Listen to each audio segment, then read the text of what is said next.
নমস্কাৰ বন্ধু বান্ধৱীসকল। আজি মই ডাৱৰীয়া বতৰত বাত ৰোগ বৃদ্ধি হ'লে বা বাত ৰোগ যদি ডাৱৰীয়া বতৰত হয় কি মেডিচিন ব্যৱহাৰ কৰিব পাৰি তাৰ বিষয়ে আলোচনা কৰিম। ডাৱৰীয়া বতৰত বাত ৰোগ বৃদ্ধি হ'লে ব্যৱহাৰ কৰিবলগীয়া প্ৰধান মেডিচিনটো হৈছে নেট্ৰামচাল্ফ।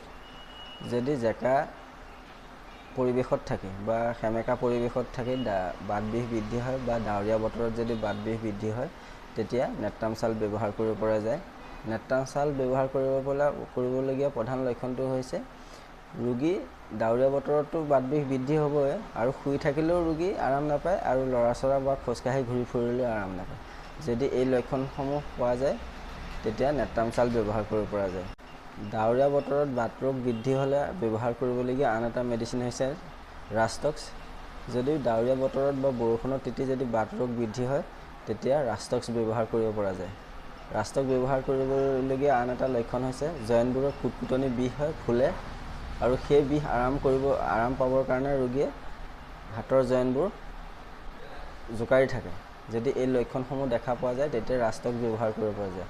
অৰ্থাৎ ৰাষ্টক্সৰ ব্যৱহাৰ কৰিবলগীয়া ৰোগীয়ে সকলো সময়তে কিবা এটা কৰি থাকিলে বা হাতৰ জইণ্টবোৰ যদি জোকাৰি থাকে তেতিয়া বিষটো কিছু সময়ৰ কাৰণে উপশম লাভ কৰি থাকে। এনে লক্ষণ থাকিলে ৰাষ্টক্স ব্যৱহাৰ কৰিব পৰা যায়।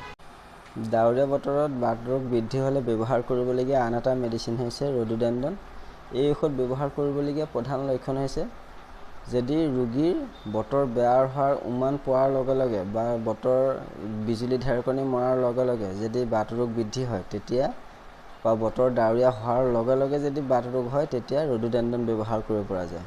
ৰডোডেণ্ডন ব্যৱহাৰ কৰিবলগীয়া ৰোগীৰ সন্ধিবোৰ ফুলে আৰু বিষটো এটা জইনৰ পৰা আন এটা জইনলৈ পৰিচালিত হৈ থাকে।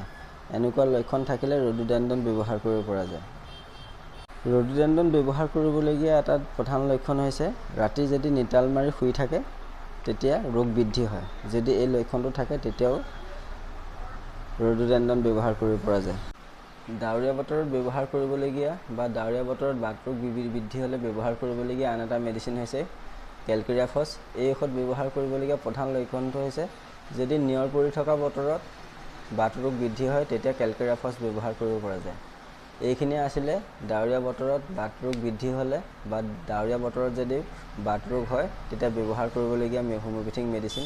আপোনালোকে যদি মোৰ ভিডিঅ'টো চাই ভাল পাইছে প্লিজ ছাবস্ক্ৰাইব, লাইক, কমেণ্ট আৰু শ্বেয়াৰ কৰি দিব। ভিডিঅ'টো চোৱাৰ বাবে ধন্যবাদ। নমস্কাৰ।